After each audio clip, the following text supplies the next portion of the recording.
Hello hi నమస్తే friends, అందరికీ నమస్తే. TET July 2024 1A English medium and Telugu medium October 6, 2024 morning session 1లో జరిగినటువంటి పేపర్ విత్ సైకాలజీ డీటెయిల్ ఎక్స్ప్లెనేషన్తో ఈ వీడియో మొత్తం ఉంటుంది. వీడియోని చివరి వరకు చూడండి. Thank you. సరళ అనే విద్యార్థి గణితంలోని వ్యవకలనాలను తన 6వ సంవత్సరంలో చేయగలిగితే అదే పనిని చరణ్ 6వ సంవత్సరం వయసులోనే చేయగలిగాడు. ఇది ఈ కింది వికాస సూత్రము సూచిస్తుంది. పెరుగుదల వికాసము అన్ని దశలలో ఒకే విధంగా జరగదు. ఈ ఆప్షన్ కరెక్ట్ కాదండి. పెరుగుదల వికాసం అన్ని దశలలో ఒకే విధంగా జరగదంటే కనుక శైశవ దశలో వేగంగా జరిగి పూర్వ బాల్య దశలో ఉత్తర బాల్య దశలో వికాసం అనేది శారీరక వికాసం అనేది నెమ్మదిస్తుంది. మానసిక వికాసం కౌమార దశలలో ఎక్కువగా జరుగుతుంది. అంటే ఒక్కొక్క దశలో వికాసం అనేది పెరుగుదల ఎక్కువగా తక్కువగా ఉంటుంది. కాబట్టి ఇది ఈ ఆప్షన్ దీన్ని చెప్తోంది. వివిధ వికాసాలు పరస్పర సంబంధంగా కొనసాగును. ఈ ఆప్షన్ కూడా సరైనది కాదు.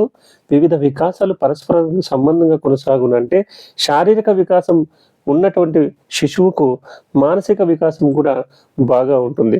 మానసిక వికాసం ఉన్నటువంటి శిశువుకు ఉద్వేగ వికాసంలో కూడా అభివృద్ధి బాగా జరుగుతుంది. ఈ ఆప్షన్ కూడా సరైనది కాదు. వికాసంలో వైయక్తిక భేదాలు ఉంటాయి. సో కరెక్ట్ ఆన్సర్ ఇదే అన్నమాట. వైయక్తిక భేదాలంటే పిల్లవానికి భేదాలు ఉంటాయి. 6వ సంవత్సరంలో ఒకరు నేర్చుకోగలిగితే 4వ సంవత్సరంలో మరొకరు నేర్చుకోగలుగుతారు అనేది కరెక్ట్ ఆన్సర్. ఇక వికాసం అవిచ్ఛిన్నంగా సాగుతుంది అంటే వికాసం అనేది నిరంతర ప్రక్రియ. 60 సంవత్సరాలలో కూడా వికాసం అనేది జరుగుతూ ఉంటుంది. 60 సంవత్సరాల వయసు వచ్చినటువంటి వ్యక్తి కూడా చదరంగంలో మెలకువలు నేర్చుకొని తన మనవడితో పోటీ పడడం కూడా వికాసం అవిచ్ఛిన్నంగా సాగుతుంది అనే దాన్ని తెలుపుతుంది. ఎరిక్సన్ ప్రకారం వ్యక్తులు తమకై తాము నిర్ణయాలు తీసుకునే సామర్థ్యము, వాటిని నియంత్రించే శక్తి కలిగి ఉన్నామని భావించే దశ.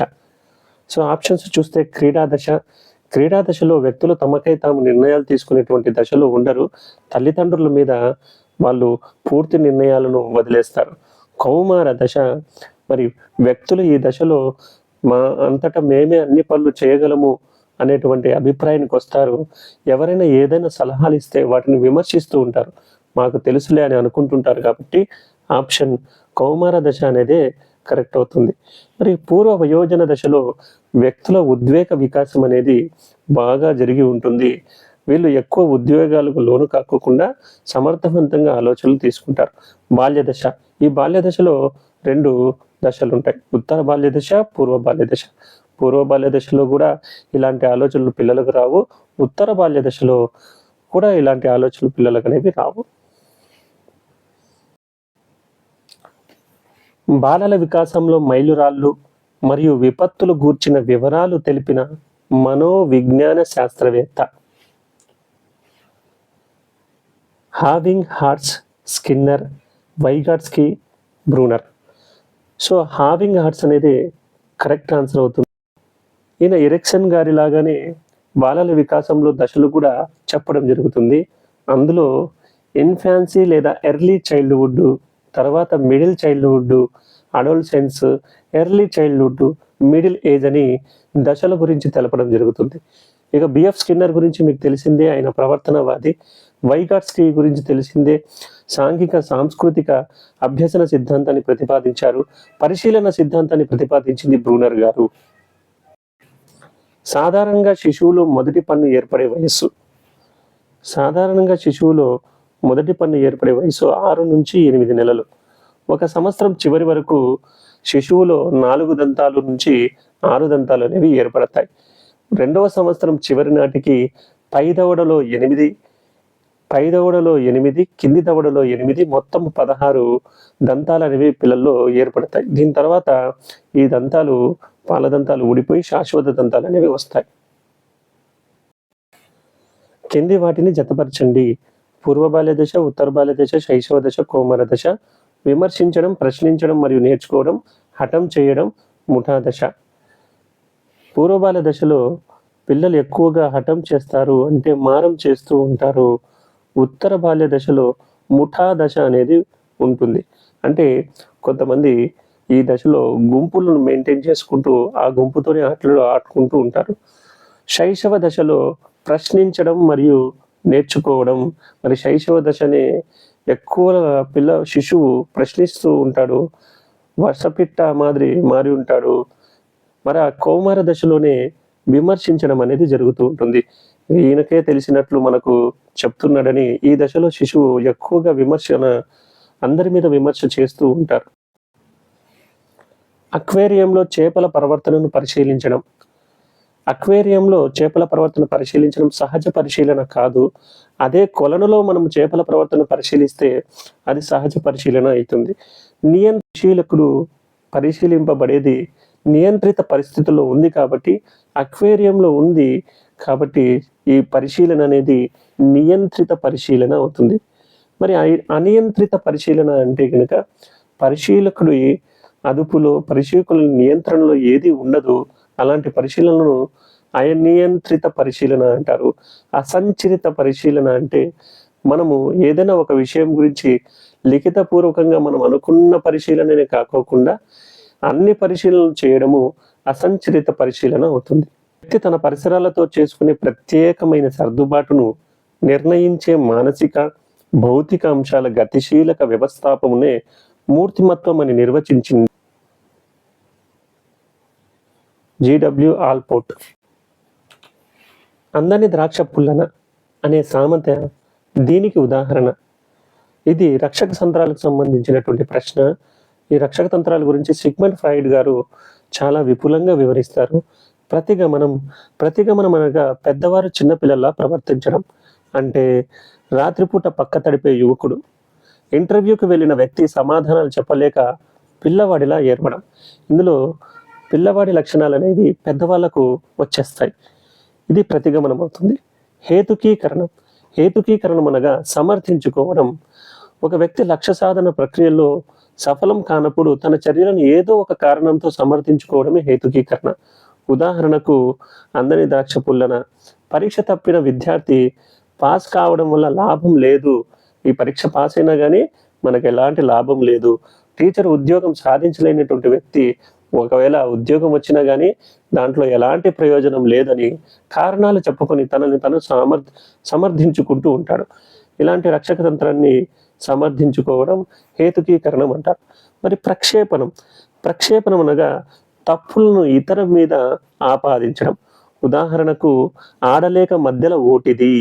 ఒక వ్యక్తి ఆడలేక మధ్యలో సరిగ్గా కొట్టడం లేదు అని చెప్పడం. ఒక వ్యక్తి అవినీత పరుడునైతే అతడు ప్రపంచంలోని వారంతా అవినీత పరులని పేర్కోవడం. నేను ఒక్కనే కాదు, మొత్తం ప్రపంచం అంతా ఇలానే ఉంది, నా మీద పడతారు ఎందుకని చెప్పడం. తప్పుల్ని ఇతరుల మీద ఆపాదించడం. ఆట సరిగా ఆడలేని వ్యక్తి బ్యాటు బాలేదని చెప్పడం. ఇవన్నీ ప్రక్షేపణం కిందికి వస్తాయి. మరి విస్థాపనం అనగా అల్పులు బలహీనులు బలయ్యే రక్షక తంత్రం తీరు. అంటే ఒక వ్యక్తి తనకంటే ఎక్కువ హోదా కలిగినటువంటి వ్యక్తి మీద కోపం చూపించుకోకుండా ఆ కోపాన్ని తనకంటే తక్కువ వ్యక్తి మీద, తక్కువ హోదా కలిగినటువంటి వ్యక్తి మీద చూపించడం. ప్రధాన ఉపాధ్యాయుడి మీద ఉన్న కోపాన్ని ఉపాధ్యాయుడు విద్యార్థుల మీద చూపడం. పరీక్షలో ఫెయిల్ అయిన విద్యార్థి తాను చదివిన పుస్తకాలు విసిరివేయడం. అత్త మీద కోపము దుత్త మీద చూపడం. నాయకుడి మీద కోపము ప్రతి నాయకుల విలన్ల మీద చూపించడం.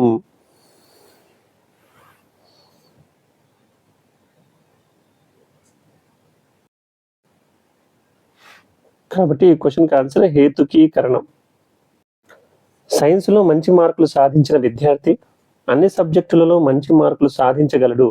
ఈ ప్రవచనాన్ని సమర్థించే ప్రజ్ఞా సిద్ధాంతం ఏకకారక సిద్ధాంతం, ద్వికారక సిద్ధాంతం, బహుకారక సిద్ధాంతం, సామూహిక కారక సిద్ధాంతం.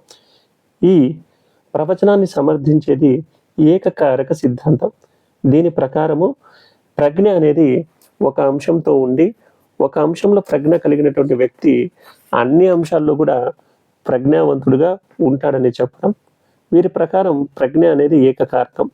ఈ ఒక్క కారకమే వ్యక్తి చర్యలన్నింటినీ ప్రభావం చేస్తున్నది వారి భావన. ఏకకారక సిద్ధాంతాన్ని ప్రతిపాదించింది బీనే, ద్వికారిక సిద్ధాంతాన్ని చెలిపింది స్పియర్మెన్ గారు, బహుకారక సిద్ధాంతం గురించి ప్రయోగాలు చేసింది థారెన్డైక్ గారు, సామూహిక కారక సిద్ధాంతం గురించి చెప్పింది థర్స్టన్ గారు, స్వరూప నమూనా సిద్ధాంతం గురించి చెప్పింది గిల్ఫర్డ్ గారు. వీటి గురించి కూడా ప్రశ్నలు వచ్చే అవకాశం ఉంటుంది. జాగ్రత్త మిత్రులు. ప్రత్యేక సందర్భాల నుంచి ప్రారంభమై సాధారణ విషయాల వైపు పయనించే వివేచన. ప్రత్యేక సందర్భాల నుంచి ప్రారంభమై సాధారణ విషయాల వైపు పయనించే వివేచన ఆగమన వివేచన. ప్రత్యేకమైనటువంటి సందర్భాలంటే రంగులేని అన్ని పుష్పాలను ప్రత్యేకంగా గమనించి ఆ పుష్పాలు ఎక్కువ సువాసన కలిగి సువాసనలు కలిగి ఉన్నాయనేటువంటి సాధారణీకరణానికి తెచ్చేటువంటి వివేచనే ప్రత్యేక సందర్భాల నుంచి సాధారణ విషయాల వైపు పయనించే వివేచన. దీన్ని ఆగమన వివేచన అంటారు. నిగమన వివేచన అనగా దీనికి పూర్తి విరుద్ధంగా, దీనికి వ్యతిరేకంగా ఉంటుంది. అంటే సాధారణ విషయాల నుంచి ప్రత్యేక విషయాల వైపు వెళుతుంది. సారూప్య వివేచన అంటే ఒకదానికొకటి పోలిక ఉన్నటువంటి వివేచన. నైతిక వివేచన అనగా నైతికంగా ఆలోచించగలిగే సామర్థ్యంని నైతిక వివేచన అని అంటారు. పిల్లలు అభ్యసనం పట్ల సంసిద్ధంగా ఉండని సందర్భం. పిల్లలకు వైవిధ్య బోధన జరిగినప్పుడు అభ్యసన బాగా జరుగుతుంది. విద్యార్థి అభ్యనాంశ ప్రయోజనం తెలుసుకున్నప్పుడు, అనగా చదువుకున్నటువంటి అభ్యర్థి ఇది చదువుకుంటే ఈ ప్రయోజనం నాకు వస్తుంది అన్న భావన అతని మనసులో ఉన్నప్పుడు కూడా అభ్యసనం చక్కగా జరుగుతుంది. అభ్యసనానికి అవసరమైన శారీరక మానసిక పరిపక్వత ఉన్నప్పుడు, అంటే అతనికి తగినంత మెచ్యూరిటీ వచ్చినప్పుడు. ఎల్కేజీలో ఉన్నటువంటి పిల్లవాడికి మనం ట్రిగోనమెట్రీ చెప్పలేం, ఎందుకంటే అతనికి అంత మానసిక పరిపక్వత ఉండదు. ఒకవేళ థర్డ్ క్లాస్లో ఉన్నటువంటి విద్యార్థికి కూడా మనం చెప్పలేం, కానీ అతడు చదవగలుగుతాడు, రాయగలుగుతాడు, ఆ భావనని పూర్తిగా ఆకలింపు చేసుకోలేకపోతాడు. అప్పుడు కూడా అభ్యసనం అనేది మనకు బాగా జరుగుతుంది. ఇక్కడ శారీరక మానసిక పరిపక్వత బాగా ఉంటే కనుక అభ్యసన బాగా జరుగుతుంది. కానీ యాంత్రిక బోధన జరిగినప్పుడు, అంటే ఉపన్యాస పద్ధతిలో ఏమాత్రము రంజకంగా పరిశీలన లేకోకుండా, అతనికి తగినంత స్వేచ్ఛ లేకోకుండా కేవలం చెప్పుకుంటూ వెళ్తున్నప్పుడు అభ్యసన అనేది సరిగ్గా జరగదు. ఆప్షన్ 1. ఒక విద్యార్థి ప్రతిఫలాన్ని ఆశించి గాని, శిక్షను తప్పించుకోవడానికి గాని కాకుండా కేవలం తన ఆనందం కోసం చదివాడు. ఇందులో ప్రేరణ రకం. ఈ ప్రేరణ రకాలు ఉన్నాయి. బాహ్య ప్రేరణ అనగా ప్రతిఫలాన్ని ఆశించి, అంటే ఏదో ఒక గిఫ్ట్ దొరుకుతుందని, లేకుంటే చదవకపోతే పనిష్మెంట్ ఇస్తారని ఆ విషయంగా ప్రేరణ కలుగుని విద్యార్థి అభ్యాసంలో పాల్గొంటాడు. అంతర్గత ప్రేరణ అనగా ఇదే మన క్వశ్చన్కి సరైన ఆన్సరు. ఈ అంతర్గత ప్రేరణలో ప్రతిఫలాన్ని ఆశించడం కానీ, శిక్షను తప్పించుకోవడం కానీ ఇలాంటివి ఉండవు. విద్యార్థి స్వయంగా తనంతట తాను తన ఆనందం కోసం మాత్రమే చదువుతాడు. సాధనా ప్రేరణ అనగా ఒక కార్యాన్ని చేపట్టిన తర్వాత దాన్ని పూర్తి చేసేంత వరకు ఈ ప్రేరణ అనేది ఉంటుంది. సృజనాత్మక ప్రేరణ అంటే విభిన్నంగా ఆలోచించగలిగేటువంటి సామర్థ్యం. అభ్యసనం అనేది అనుభవం ద్వారా జరుగుతుంది, కానీ అనారోగ్యము, అలసట. అభ్యసనం అనేది అనుభవం ద్వారా జరుగుతుంది కానీ అనారోగ్యము, అలసట, మత్తు పదార్థాల వలన కాదు అని వివరించింది హెర్గన్ హాన్.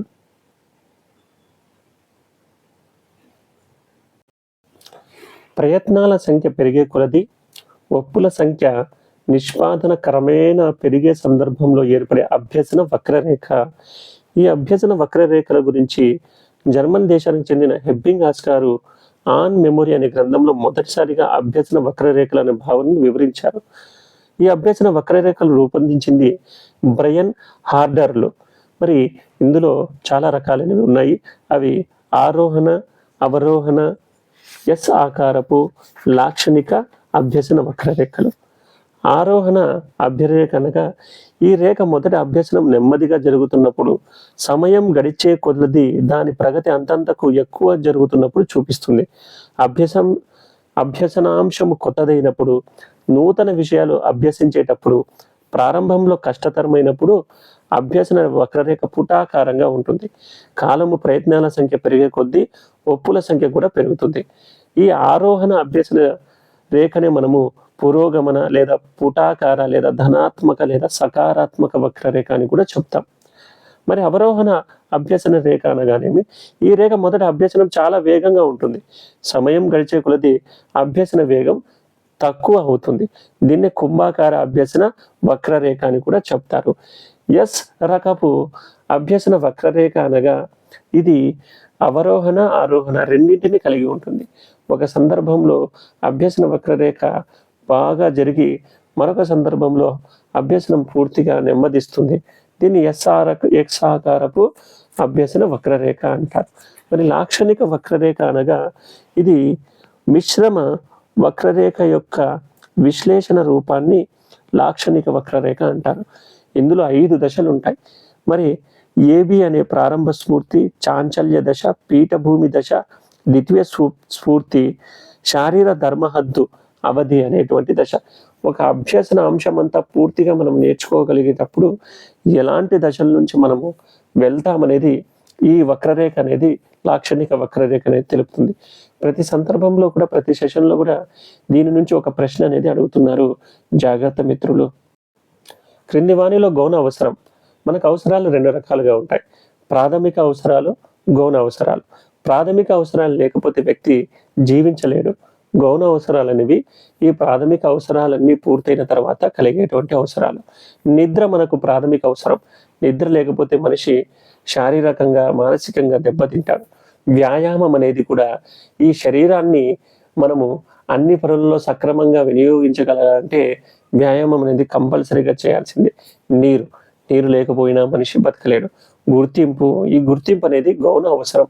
ఇవన్నీ ప్రాథమిక అవసరాలు పూర్తయిన తర్వాత నలుగురు వ్యక్తులు తనకు గుర్తించాలనేటువంటి తపన ప్రతి శిశువులో ఉంటుంది. కాబట్టి గౌణ అవసరము, గుర్తింపు.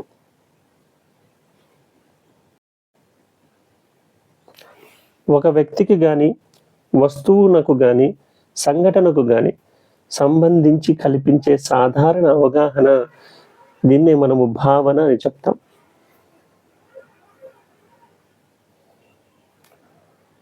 ఒక వ్యక్తికి కానీ వస్తువుకు కానీ సంఘటనకు కానీ సంబంధించి కల్పించే సాధారణ అవగాహనను భావన అని చెప్తాం.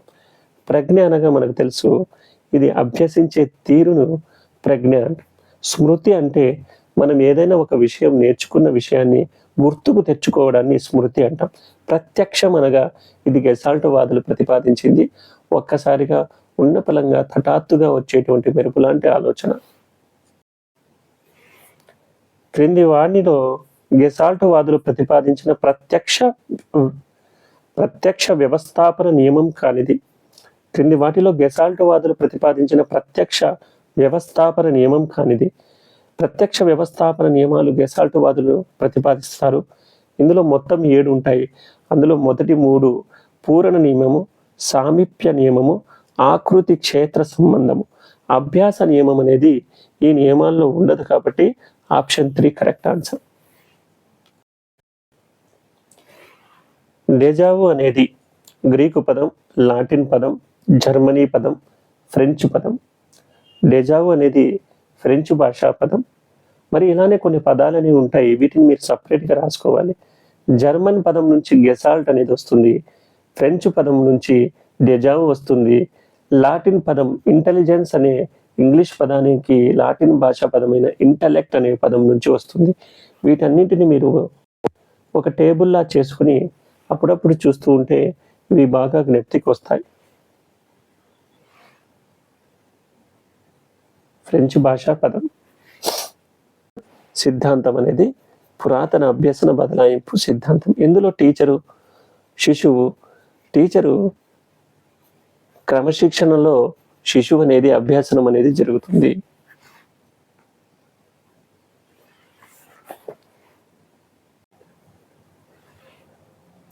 క్రింది వాణిలో ఒకటి జ్ఞాన రంగానికి చెందదు. రంగానికి చెందిన అంశాలు జ్ఞానము, అవగాహన, వినియోగము, విశ్లేషణ, సంశ్లేషణ, మూల్యాంకనం. మరి విశ్లేషణ వచ్చింది, మూల్యాంకనం వచ్చింది, అవగాహన వచ్చింది, కానీ గ్రహించడం అనేది జ్ఞాన రంగానికి చెందదు. గ్రహించడం భావావేశ రంగానికి చెందుతుంది. మరి భావావేశ రంగంలో గ్రహించడం, ప్రతిస్పందించడం, విలువ కట్టడం, వ్యవస్థాపనం, శీలస్థాపనం అనేవి ఉంటాయి. అలానే మానసిక చలనాత్మక రంగం ఉంటుంది. ఇందులో అనుకరణ, హస్తలాఘవం, సునిశ్చితత్వం, సమన్వయం, సహజీకరణం లాంటివి ఉంటాయి.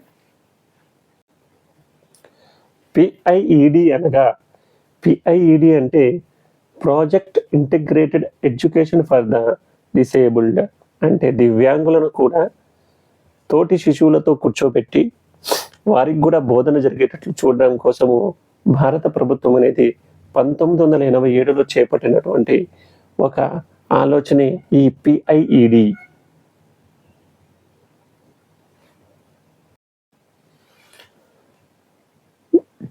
.gif ఫైల్ ఫార్మాట్ అర్థం ఏమిటి? సో దీని అర్థము గ్రాఫిక్ ఇంటర్చేంజ్ ఫార్మాట్. NEP 2020 ప్రకారం విద్యలో సన్నాహక దశ. సో ఇది విద్యలో సన్నాహక దశ. ఇది ఏ తరగతులకు సంబంధించి ఉంటుందంటే 3, 4, 5 తరగతులకు సంబంధించి ఉంటుంది. అలానే ఫౌండేషనల్ స్టేజ్ 5 సంవత్సరాల వరకు ఉంటుంది. ఇందులో క్లాసెస్ ప్రీ స్కూల్ నుంచి 2nd క్లాస్ వరకు జరుగుతుంది. 3 to 8 years ఉన్నటువంటి శిశువులకు జరుగుతుంది. అంగన్వాడీ స్కూలు, నర్సరీ, LKG, UKGతో పాటు 1st, 2nd క్లాసు. ఇది ఫౌండేషనల్ స్టేజ్. మరి ఇది సన్నాహక లేదా ప్రిపరేటరీ స్టేజ్ అనేది 3 years ఉంటుంది. క్లాసెస్ 3 to 5 వరకు ఉంటుంది. మిడిల్ ఏజ్ అనేది కూడా 3 years ఉంటుంది. క్లాసెస్ 6, 7, 8. అలానే సెకండరీ స్టేజ్ అనేది ఉంటుంది. ఇది క్లాసెస్ 9 నుంచి 12 వరకు ఉంటుంది. ఇవి NEP సూచించినటువంటి 5+3+3+4 దశలు. భారతదేశంలో విద్యా విధానాన్ని మొట్టమొదటిసారిగా రూపొందించిన సంవత్సరం 1968వ సంవత్సరం ప్రకారం. RTE 2009 ప్రకారం విద్యార్థి పాఠశాల నుండి బదిలీ ధృవీకరణ పత్రాన్ని పొందే హక్కును తెలియజేసే అధ్యాయం. 2వ అధ్యాయం. ఉపన్యాస పద్ధతి ద్వారా విద్యార్థులు దాదాపుగా నేర్చుకోగలిగే శాతము 5% మాత్రమే. అదే ఉపన్యాస ప్రదర్శన పద్ధతి ద్వారా 25%, చర్చా పద్ధతి ద్వారా 50%, ప్రయోగాల పద్ధతి ద్వారా చేస్తూ నేర్చుకోవడం ద్వారా 75% దాకా విద్యార్థులు నేర్చుకోవడం జరుగుతుంది. క్రింది వాటిలో వైగోట్స్కీ ప్రకారం ఉన్నత మానసిక ప్రక్రియ. మానసిక ప్రక్రియలను వైగోట్స్కీ గారు 2 రకాలుగా చెప్పడం జరుగుతుంది.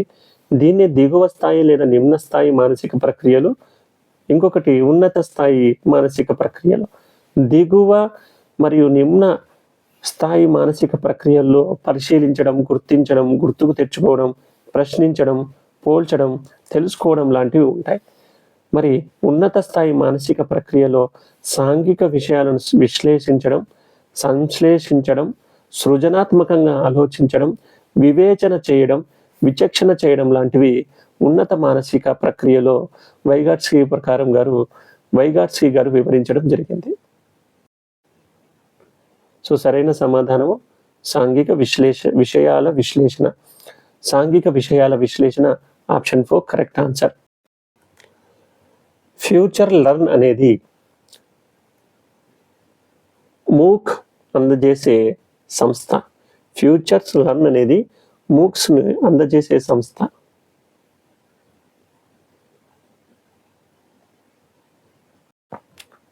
క్రింది మహోన్నత వ్యక్తి పేరును ప్రస్తుతం ఆంధ్రప్రదేశ్లోని పాఠశాలలో మధ్యాహ్న భోజన పథకం అమలు జరుగుతుంది. క్రింది మహోన్నత వ్యక్తి పేరున ప్రస్తుతము ఆంధ్రప్రదేశ్లోని పాఠశాలల్లో మధ్యాహ్న భోజన పథకం అమలు జరుగుతుంది. డొక్కా సీతమ్మ గారి. అభినయం, నృత్యం చేయడం అనేవి క్రింది నైపుణ్యాలకు చెందినవి. అభినయం, నృత్యం చేయడం అనేవి శారీరక నైపుణ్యాలకు సంబంధించినవి.